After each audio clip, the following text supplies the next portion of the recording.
भाव किन पक्षों पर पड़ रहा है उसका ध्यान देना है, ठीक है ना, क्लियर। और फिर उसके बाद जैसे जैसे, ठीक है ना, तथ्यों और घटनाओं का विश्लेषण करना है, फिर सटीक उत्तर का क्या करना है, चयन करना है, ठीक है ना, क्लियर। मेन ये चीज आपकी होनी चाहिए। अच्छा, सबसे इंपॉर्टेंट चीज ये भी है कि ये चीज जरूर देखिएगा, ठीक है ना, कि कई लोग करते समय, जैसे नीति, हम लोग एथिक्स पढ़ रहे हैं, नीति शास्त्र पढ़ रहे हैं, तो एथिक्स में नीति संबंधित मुद्दों को ही अधिक क्या करते हैं, बताते हैं, ठीक है ना, क्लियर। नीति शास्त्र में इतना ना घुस जाएं कि संस्था का विकास भी क्या हो जाए, रुक जाए। इसी वजह से ये लाइन कह दिया है कि निर्णय में यद्यपि मानवता सर्वोपरि होता है, ठीक, तथापि संस्थान का भी हित देखा जाना चाहिए, ठीक है ना। श्रमिकों के कल्याण हेतु ऐसा निर्णय नहीं लिया जाना चाहिए जिससे कि कंपनी के अस्तित्व पर ही क्या हो जाए, संकट उत्पन्न हो जाए। हम लोग लास्ट क्लास में 2 जो है केस स्टडी को देख चुके हैं, ठीक है ना, क्लियर। अब हमें तीसरा देखना है कि क्या केस स्टडी है, ठीक है ना। एक एक करके हम लोग केस स्टडीज के बारे में पढ़ेंगे, ठीक। जितना ही लगाएंगे वो आपके लिए उतना ही अच्छा होगा, ठीक। दिया है, वंदना पुलिस कंट्रोल रूम में एक पुलिस अधिकारी है, ठीक है ना, क्लियर। वह एक भयानक दुर्घटना वाली जगह पहुंचती है, ठीक। 2 युवा लोग, एक लड़का एक लड़की, बुरी तरह क्या है, घायल है, ठीक। उन्हें तत्काल ही प्राथमिक चिकित्सा की क्या है, जरूरत है, ठीक है ना, क्लियर। अब इसमें यह कहा है कि जैसे एक लड़की है वंदना, ठीक, वो इस समय क्या है, पुलिस अधिकारी है, ठीक। एक दुर्घटना उसके संज्ञान में आता है, ठीक है ना, और उसमें वो ये पाती है कि एक लड़का है एक लड़की है, दोनों ही क्या है, बुरी तरह घायल है। इसमें यह भी चीज कही हुई है कि वंदना जो है इससे पहले, पुलिस अधिकारी से पहले पैरामेडिकल क्षेत्र की थी, ठीक है ना, क्लियर। उसे कुछ ज्ञान था, पैरामेडिकल यानी क्या, कम से कम आदमी प्राथमिक चिकित्सा तो जानता ही है, ठीक है ना, उसके बारे में उसको नॉलेज था। वही ये कहा है कि उन्हें तत्काल ही प्राथमिक चिकित्सा की जरूरत थी, अन्यथा उनकी चोटें क्या होती, जानलेवा सिद्ध हो जाती। जैसे एक्सपेंशन होने लगता है, कोई भी घाव बढ़ जाता है, ठीक। कोई अन्य पुलिस, पेट्रोल या एम्बुलेंस जगह तत्काल नहीं पहुंच सकती थी, ठीक है ना, उस जगह पे। वंदना को अपनी पृष्ठभूमि की वजह से पैरामेडिकल ट्रेनिंग क्या है, प्राप्त है, ठीक है ना। इससे पहले वो पुलिस अधिकारी जब नहीं थी तब क्या थी, पैरामेडिकल ट्रेनिंग उसने ले रखी है, ठीक। इसका अनुमान है कि लड़की की हालत ऐसी है कि उसे अकेले वह सुधार नहीं सकती, ठीक। उसे पहले किसी देखभाल करनी चाहिए, तथा उसे पहले किसकी देखभाल करनी चाहिए, तथा उसके सम्मुख कौन कौन से विकल्प उपलब्ध हैं, उन विकल्पों की क्या करना है, जांच करना है। भाई उसके सामने ऐसी चीज है कि अभी एम्बुलेंस तत्काल में तो नहीं पहुंच सकती, हाँ उसने पैरामेडिकल की ट्रेनिंग ले रखी है पुलिस अधिकारी होने से पहले, ठीक है ना, क्लियर। और ये भी देख रही है कि क्या, कि लड़की की हालत ऐसी है कि उसे अकेले वह सुधार नहीं सकती है, ठीक है ना, क्लियर। अब इनको करना क्या क्या है ये देख लेते हैं, ठीक। उपरोक्त केस में वंदना के सम्मुख निम्नलिखित विकल्प उपलब्ध हैं। पहला क्या है, वंदना को सिक्का उछाल कर तय करना चाहिए कि वह किसकी सहायता करे। भाई जाहिर सी बात है कि ये ऐसे संवेदनशील मुद्दे पे ये हास्यास्पद होगा, ठीक है ना, क्लियर। कि हम लोग ही मैन तो है नहीं कि छूते ही तुरंत सब कुछ हो जाएगा, ठीक। या हनुमान तो है नहीं कि चले जाएंगे संजीवनी बूटी तत्काल में लेते आएंगे, ठीक है ना, क्लियर। तो ये हास्यास्पद है, ठीक। फाइनली यहां सिक्का उछालने जैसी कोई भी बात नहीं होनी चाहिए। अगला दिया है, वंदना को पहले लड़के को देखना चाहिए, ठीक, क्लियर। ऐसा भी नहीं है कि भाई पितृ सत्तात्मक प्रथा चल रही है और हम लोग क्या करें, सबसे पहले लड़के को ही देख लें। ठीक, आगे आइए, वंदना को पहले लड़के को देखना चाहिए क्योंकि लड़के को हमेशा प्राथमिकता दी जानी चाहिए। ऐसा क्या है, सही है? हमारी संस्कृति में तो लेडीज फर्स्ट है, ठीक है ना, क्लियर। तो उस संस्कृति की ये क्या है, उपेक्षा हो गई है कि नहीं है? ठीक, आगे आइए, समस्या का कोई स्वीकार करने योग्य हल नहीं है। उपयुक्त विकल्पों का विश्लेषण निम्नलिखित है। आ जाइए, विश्लेषण भी कर लेते हैं। दिया हुआ है कि पहले विकल्प में जो सिक्का उछालने वाला था कि वंदना निर्णय को सिक्के उछाल पर छोड़ देती है, अन्य शब्दों में कहें तो यहां कोई नैतिक सिद्धांत लागू नहीं होता, मतलब हास्यास्पद है, ठीक है ना, क्लियर।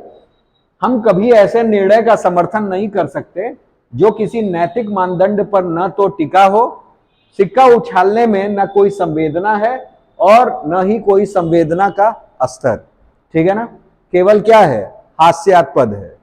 ठीक, इस स्थिति में पहले लड़के की मदद करनी होगी क्योंकि यह चयन कम से कम एक जिंदगी तो बचा सकेगा, ठीक है ना। अगर पॉइंट को देखें तो जाहिर सी बात है कि लेडीज फर्स्ट का जमाना है, मान रहे हैं, लेकिन वहां क्या है कि वहां सीधे लिख दिया गया है कि लड़की की जो स्थिति है वो उसके द्वारा ली गई ट्रेनिंग के सामने कुछ भी नहीं है, ज्यादा है, ठीक है ना, स्थिति नाजुक है, ठीक है ना। बचा कौन, लड़का। ठीक, तो उसको इंतजार किया जाए कि अगर एम्बुलेंस आ जाती है, फिलहाल में हम जिसको ठीक कर सकते हैं उसको क्या करें, ठीक करें, ठीक है ना। तो लड़की की मदद पहले करती है तो ऐसा हो सकता है कि दोनों ही क्या हो जाएं, मर जाएं, ठीक है ना, क्लियर।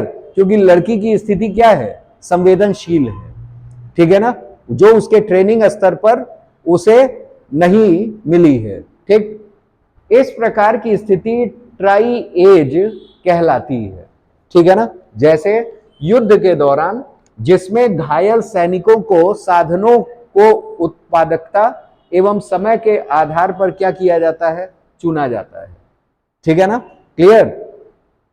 इस विकल्प में निर्णय के लिए दिया गया कारण क्या है, गलत है। और चौथा जो है, जैसे तीसरा जो है वो गलत है कि उसमें क्या कहा था कि मर्दों को या पुरुषों को क्या की जानी चाहिए, वरीयता दी जानी चाहिए, ऐसा कहना क्या है, गलत है। लेकिन उस कंडीशन के हिसाब से, जो कंडीशन वहां दी गई है, उस शर्त के हिसाब से वहां उस पुरुष को क्या दी जानी चाहिए, प्राथमिकता दी जानी चाहिए, ठीक है ना, क्लियर। अब चौथा दिया हुआ है कि यह सच है कि इस मामले में दुर्घटना में दोनों घायलों की मदद होनी चाहिए। ठीक, वंदना को दोनों की मदद करने की कोशिश करनी चाहिए, लेकिन उसकी मदद से केवल एक ही घायल के बचने की संभावना है, उसे उस लड़के को बचा लेना चाहिए। यही समस्या का क्या है, समाधान है, ठीक है ना, इसमें दे रखा है, ठीक है ना। तो ये सब अभी हल्के हल्के हैं जो आपको नॉर्मल लाइफ से रिलेट कर रहा है, ठीक है ना। अभी आपको कार्य प्रणाली पर आधारित चीजों के बारे में भी आप केस स्टडी देखेंगे। जैसे आइए, इसमें दिया हुआ है क्या, वित्त मंत्रालय के एक वरीय अधिकारी होने के नाते, ठीक है ना, सरकार द्वारा घोषित किए जाने वाले कुछ नीतिगत निर्णयों को गोपनीय एवं महत्वपूर्ण सूचना की जानकारी आपको मिलती है, ठीक है ना, क्लियर। कैसी सूचना मिलती है, जो सरकार द्वारा घोषित किए जाने वाले कुछ नीतिगत निर्णयों की गोपनीय एवं महत्वपूर्ण सूचना, ठीक है ना, सीक्रेट, ठीक, इंफॉर्मेशन आपको मिलती है। इन निर्णयों से भवन एवं निर्माण उद्योग पर दूरगामी प्रभाव क्या है, पड़ सकते हैं, ठीक है ना, क्लियर। निर्माताओं में से एक ऐसा है जिसने सरकार के लिए अच्छी गुणवत्ता का काफी काम किया है और वह आपके आसन्न वरिष्ठ अधिकारी का घनिष्ठ है, ठीक है ना। आपका कोई जान पहचान का वरिष्ठ अधिकारी है, ठीक है ना, उसका क्या है, घनिष्ठ है वो, ठीक है ना, जिन्होंने आपको उक्त सूचना का उस निर्माता को अनावृत करने के लिए संकेत भी दिया।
इसमें दूसरा एक केस स्टडी है।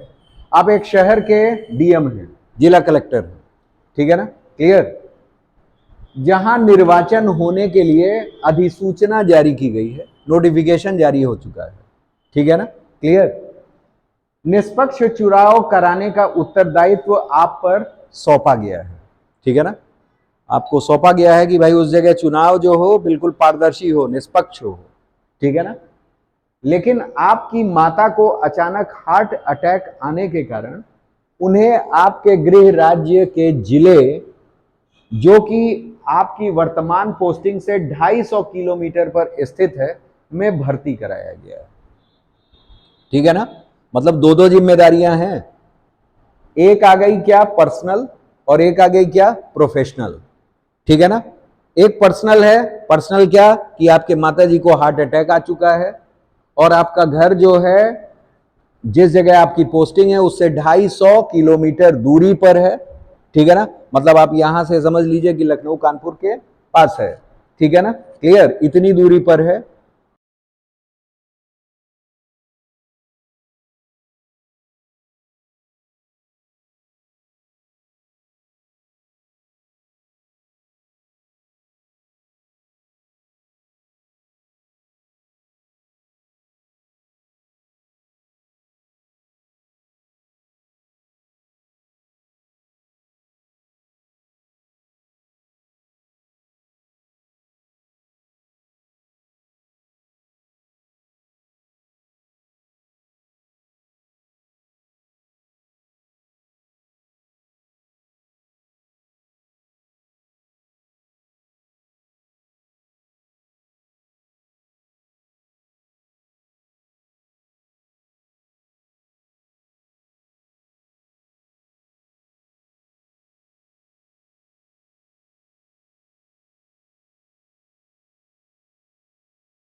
क्या हो, जिलाधिकारी, ठीक है ना। क्या हुआ, प्यास ज्यादा लग रही है। आप किसी जिले के जिलाधिकारी हो, कलेक्टर हो, कलेक्टर साहब पे एक और प्रश्न, इससे पहले निर्वाचन पे प्रश्न था, अब एक और प्रश्न। आपके जिले एवं राज्य की अर्थव्यवस्था को उन्नत बनाने में प्रवासी कामगारों का अहम योगदान रहा है, ठीक है ना। प्रवासी जो कामगार हैं, ठीक है ना, उनका योगदान क्या रहा है, अधिक रहा है, ठीक। आपके जिले में एक 14 माह की बच्ची के साथ एक प्रवासी व्यक्ति ने दुष्कर्म करने की कोशिश की, ठीक है, क्लियर। आगे आइए, जिससे न केवल जिले में अपितु पूरे राज्य में कामगारों के प्रति घृणा का माहौल व्याप्त है।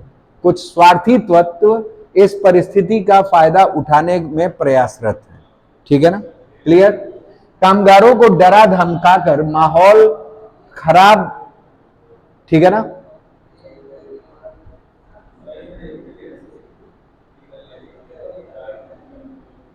है अपित ये डरा धमकाकर माहौल को और खराब करने की कोशिश की गई है, ठीक है ना।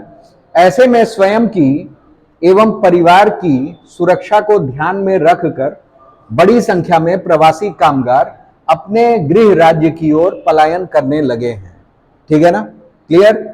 इससे न केवल राज्य की छवि खराब हो रही है, बल्कि जिले की आर्थिक स्थिति भी क्या हो रही है, छीड़ हो रही है, ठीक है ना, क्लियर। ऐसे में एक लोक सेवक होने के नाते आपका क्या दायित्व है एवं ऐसी परिस्थिति में सामना होने पर आप क्या करेंगे, ठीक। कहा यह है ओवरऑल कि आप एक जिले के जिलाधिकारी हैं और उस जिले में अर्थव्यवस्था को उन्नत बनाने में किसका योगदान रहा है, प्रवासी कामगारों का। उसी प्रवासी कामगारों में से एक प्रवासी कामगार एक 14 वर्ष की बच्ची के साथ, ठीक है ना, दुष्कर्म करने की कोशिश करता है। इससे क्या होता है कि जिले ही नहीं पूरे राज्य में क्या है, कामगारों के खिलाफ एक ठीक घृणा व्याप्त हो जाती है। अब इस परिस्थिति में, ठीक है ना, कुछ लोग फायदा भी उठा रहे हैं, प्रयास कर रहे हैं, कामगारों को डरा धमका करके माहौल और खराब कर रहे हैं कि मतलब तुम लोग के कारण ही ऐसी स्थितियां बन रही है, ठीक। ऐसे में स्वयं की एवं परिवार की सुरक्षा का ध्यान में रखकर बड़ी संख्या में प्रवासी कामगार अपने राज्य की ओर क्या कर रहे हैं, पलायन कर रहे हैं, ठीक है ना। और इससे न केवल राज्य की छवि खराब हो रही है, बल्कि जिले की आर्थिक स्थिति भी क्या हो रही है, छीण हो रही है, ठीक है ना। देखिए हमारे देश में क्या है, कई चीजें ऐसी हैं जिसकी वजह से पलायन दृष्टिगत देखा जाता है और कामगारों ही नहीं अन्य समुदायों में भी देखा जाता है, ठीक। जैसे अभी प्रेजेंट टाइम में चल रहा है माहौल कहाँ, तमिलनाडु में। जैसा तमिलनाडु में स्टालिन की गवर्नमेंट है, उसमें क्या चल रहा है कि प्रेजेंट टाइम में तमिल को क्या राजभाषा, वो तो है ही, ठीक। हिंदी के साथ क्या हो रहा है, दोयम दर्जे का व्यवहार, जो बात है, ठीक। दूसरा क्या, अभी उसी का देखी देखा महाराष्ट्र में भी ये चीज देखने को मिली है। उसमें यह कहा गया है कि भाई मराठी को क्या कर दिया जाए, अनिवार्य कर दिया जाए स्कूलों में पढ़ाने के लिए। जो भी यहाँ के लोग हैं वहाँ भी जाकर के क्या हुए हैं, बसे हुए हैं, उनके भी बच्चे हैं, और अगर उनको न पढ़ने का मन हो तो भी वो सब्जेक्ट क्या है, अनिवार्य है, ठीक है ना, क्लियर। तो इस बिना पर, ठीक, अभी कुछ सालों पहले की बात थी कि महाराष्ट्र से जितने कामगार थे बिहार और यूपी के नाम पे उनको क्या किया जा रहा था, भगाया जा रहा था वहां से, ठीक है ना। तो आए दिन ऐसा कुछ होता है जिससे पूरा समुदाय क्या हो रहा है, प्रभावित होता है, ठीक है ना।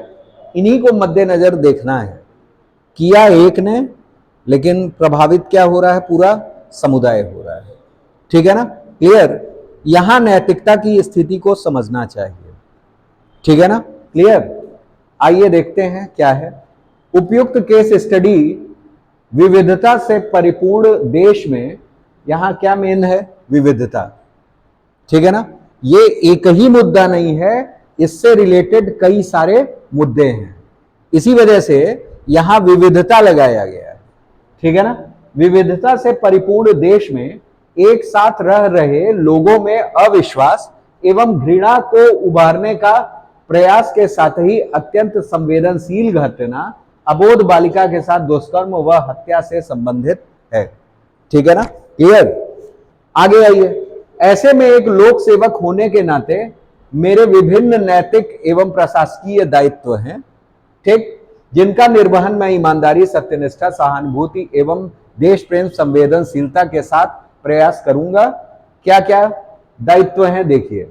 बालिका के साथ अत्याचार का प्रयास करने वाले दोषी को कानूनी प्रक्रिया से दंड दिलवाना, जाहिर सी बात है यह जायज प्रक्रिया है। ठीक है ना, क्लियर। संबंधित राज्य के आर्थिक व सामाजिक हितों की भी रक्षा करना है, और शुरुआत में ही कह दिया गया है कि जो प्रवासी कामगार थे उन्हीं से राज्य की अर्थव्यवस्था सुदृढ़ थी, उन्हीं के कार्यों से, और वो पलायित हो जाएंगे तो क्या सामाजिक और आर्थिक हित की रक्षा हो पाएगी? भाई सामाजिक हित की तो रक्षा हो पाएगी, लेकिन आर्थिक हित क्या सुरक्षित हो पाएंगे? नहीं हो पाएंगे। भाई समाज को आपने संतुष्ट कर दिया, लेकिन समाज आर्थिक रूप से भी जुड़ा हुआ है। ठीक है ना, क्लियर। तीसरा क्या है, विविधता में एकता की संस्कृति को आगे बढ़ाने का क्या किया जाएगा? प्रयास किया जाएगा। अब आइए और दिया है, घृणा के माहौल का विस्तार करने वाले लोगों पर सख्त कार्रवाई की जाएगी। जाहिर सी बात है कि ऐसे मौके में कुछ लोग फायदा भी उठाना चाहते हैं। ठीक है ना, क्लियर। तो उस पे सख्त कार्रवाई की जाएगी। उक्त परिस्थितियों से सामना होने पर जो कदम उठाए गए वो ये हैं। पहला क्या कि सर्वप्रथम दोषी व्यक्ति की पहचान एवं गिरफ्तारी के लिए त्वरित प्रयास करना।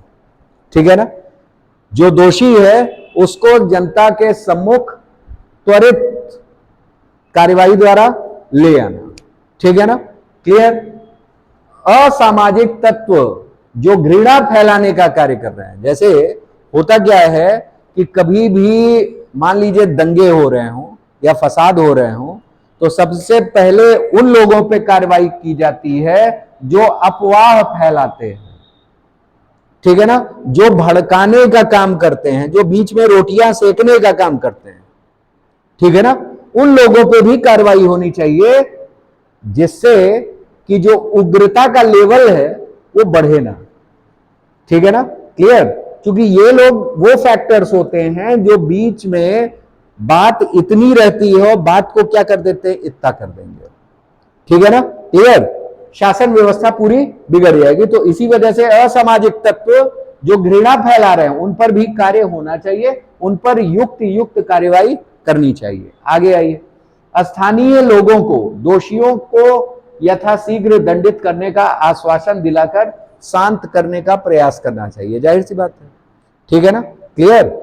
उनको बताना चाहिए कि भाई जाहिर सी बात है कि गलती हुई है और जिस व्यक्ति से गलती हुई है वो उससे संबंधित है, लेकिन उस कामगार समूह के सभी लोग दोषी नहीं हैं, ये कहकर क्या करना, शांत करवाना लोगों को कि सबके प्रति घृणा न हो। ठीक है ना, सबके प्रति घृणा न हो, इस तरह का। ठीक है ना, क्लियर। आगे आइए। आगे क्या है, प्रवासियों पर हो रहे हमले रोकने हेतु पुलिस बल को अलर्ट करना, जिससे उनमें विश्वास बहाल करके उनके गृह राज्य की ओर पलायन को रोका जा सके। ठीक है ना, जैसे होता क्या है कि ऐसी स्थिति में लोग क्या करते हैं कि पता चला कि कामगार समूह ने किया है तो उस समूह विशेष पर क्या करने लगते हैं, लोग अटैक करने लगते हैं। जहां मौका देखा वहां अटैक करना शुरू कर दिया। ठीक है ना, इससे क्या होता है कि वो समूह जो है वो खतरे में अपने को समझता है और अपने राज्य की ओर क्या होता है, पलायन करने की सोचता है। क्या यार, दो रोटी कमाने से अच्छा है कम से कम हम सुरक्षित अपने जगह तो रहें। ये उसके मन में अंतर्द्वंद चलता रहता है, ठीक है ना, क्लियर।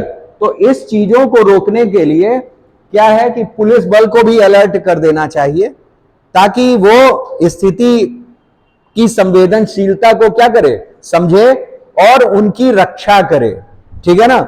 इससे क्या होगा, इससे उन प्रवासियों में विश्वास पैदा होगा कि एडमिनिस्ट्रेशन यानी प्रशासन भी हमारे लिए सोच रहा है। एक जिसकी गलती है केवल उसी को गलती मिलेगी, हम सभी उसके लिए उत्तरदायी नहीं हैं, ठीक है ना। आगे आइए।